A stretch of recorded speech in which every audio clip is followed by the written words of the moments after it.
when you start to make space for cooking at home, you're really telling yourself that you're worth it.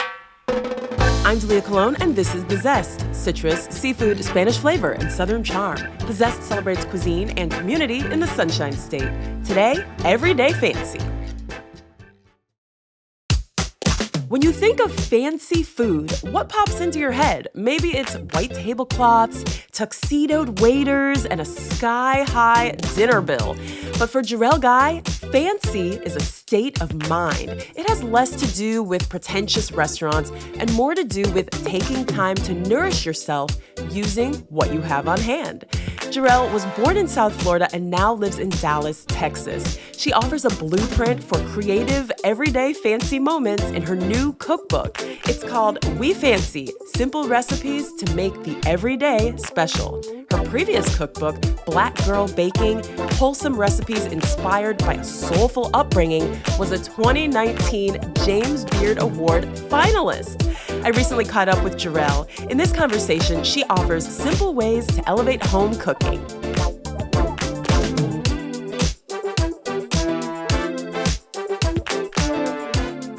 I think reframing when you're stepping in to the kitchen as this nourishing act that you get to do.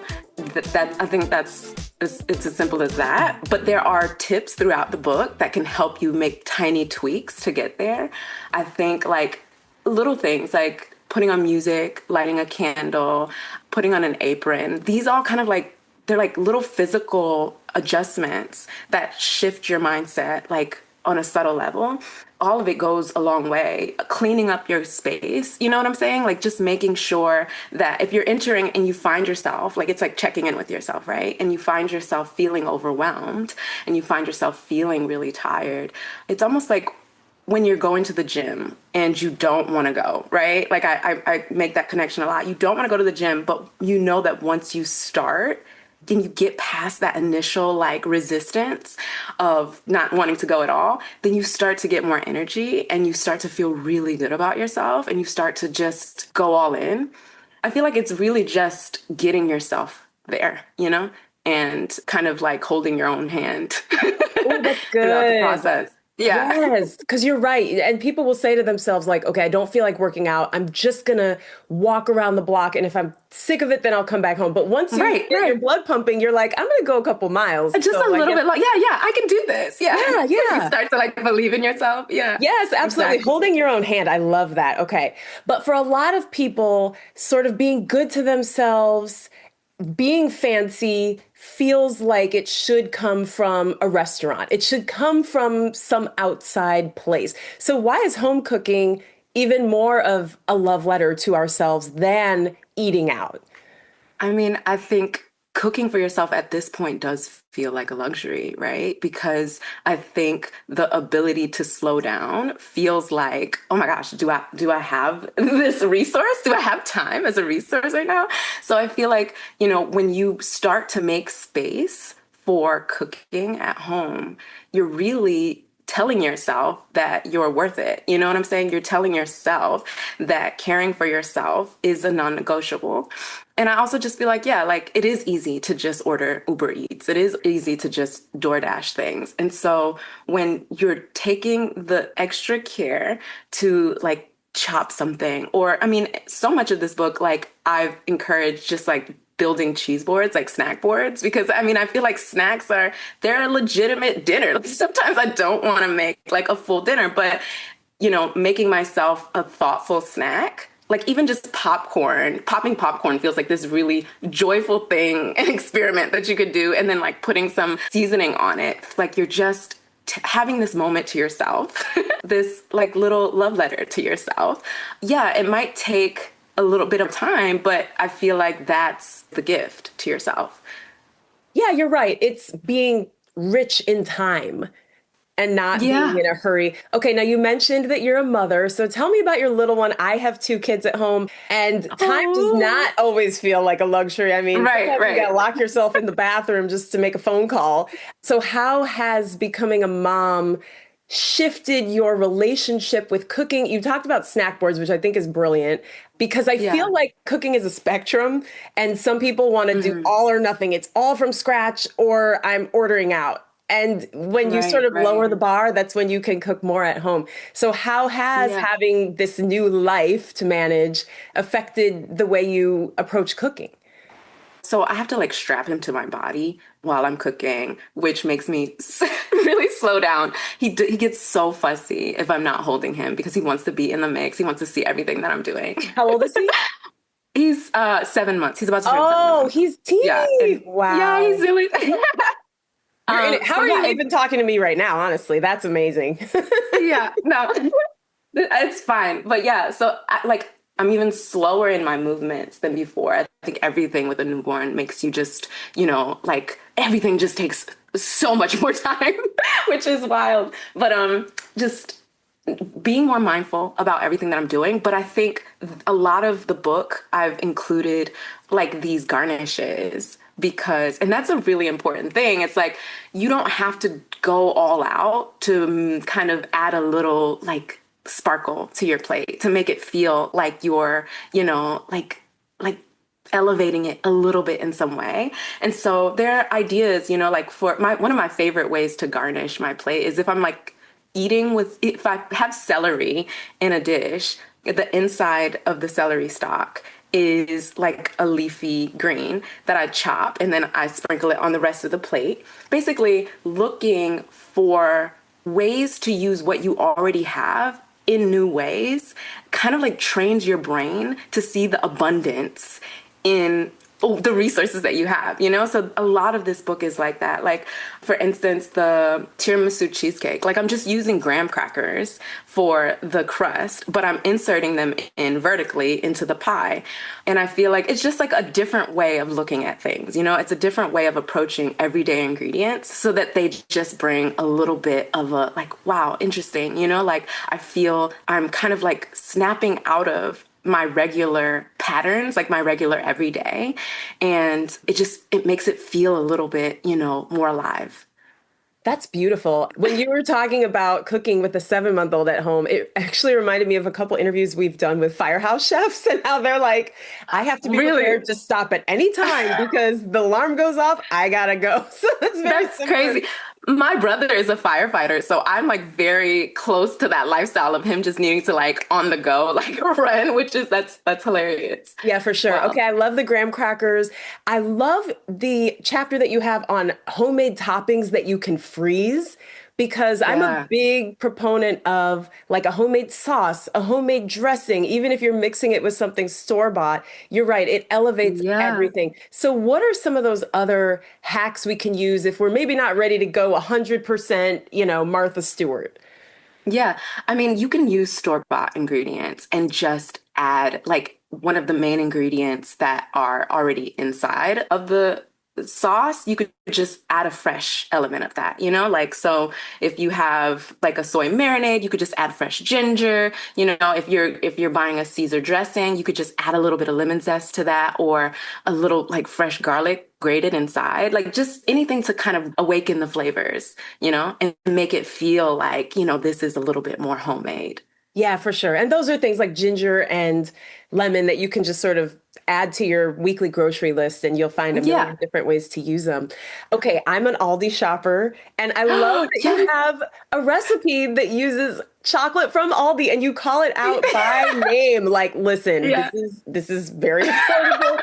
I think that's great. Okay, but I'm also curious, like, how does the culinary community view you? I know your previous cookbook was right, a James Beard finalist, I think. Everybody that I know loves you. But do you ever get pushback for not being traditionally fancy enough? Maybe it's in my head. But yeah, I mean, sometimes I feel like when I do recipe development for some of these other audiences, out of context, I think I'm hard to understand and hard to kind of put into a box. That's been an interesting experience. I love it. The masses love it. The everyday people. Okay, okay, good. Yeah, Okay. no, I mean, I do feel, yeah, I mean, I guess I can speak on it more, but no, I mean, yeah, it's fine. Well, no, I'm curious because you said you feel like it's in your head. I think we all suffer from imposter syndrome Right, at right. times. So, I what mean, else? How do you sort of navigate that? I mean, I kind of just have to stay true to what I like. I'm not somebody who I think goes out to dinner all of the time, and I feel very much in the know of all the, new like ingredients that are out there. And, I'm really kind of in my own little world, just like experimenting with what I do stumble upon. And so I've come to just be okay with that and let them kind of take it how they will. I don't know. I do. There's always a thought that, is this really going to land with that audience? Is this new to them? Is this something that they already experience? Is this kind of old news? Because it's so new to me. And I do think I have moments where it's like that, where they're like, oh, we kind of know about this sauce, or we kind of know, like you're, not necessarily saying something new, but because I feel like I'm experiencing it like for the first time. It's like when you experience your child finding something, like seeing something for the first time. I feel like there's still something to gain from that, even if you are well versed in an area, Yeah, to for sure. see Like even me the like, graham crackers. You yeah, mentioned the yeah, graham yeah. cracker. Every mom of a little kid has graham crackers, but not everybody thinks of these sort of creative ways to use them. So Right. I There's love always a that. new approach. Yeah. There's always a Yeah. new way to look at it. And I like the idea of just sort of staying in your own world. You don't write an award-winning cookbook by eating out every night, right? And you Yeah, also yeah. said that cooking should help you feel more like yourself. So, what do you mean by that? And what are maybe some of the barriers that people encounter that make them uncomfortable in the kitchen? I think that there's just too many rules around.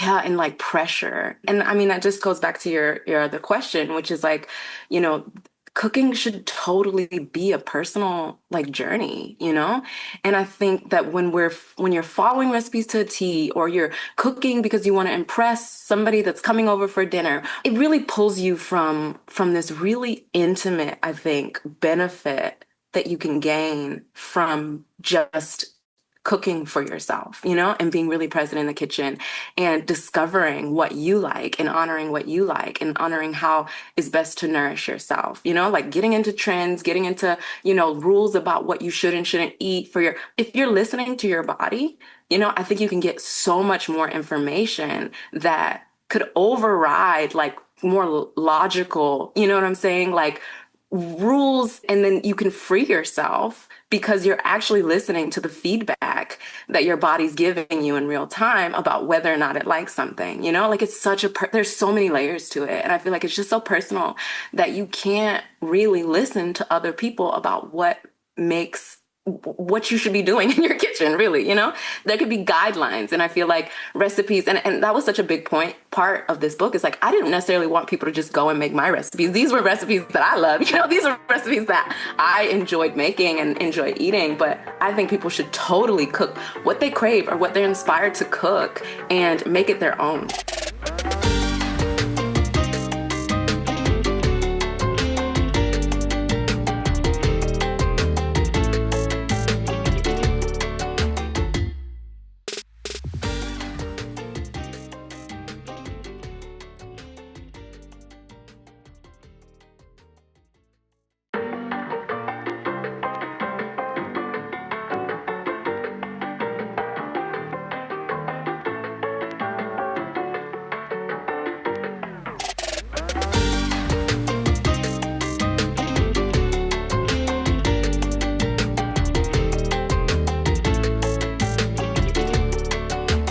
So, what are some of the recipes that you thought, is this too far out there? Or I put this together with this and I can't believe it worked? What are some of the more surprising recipes in the book?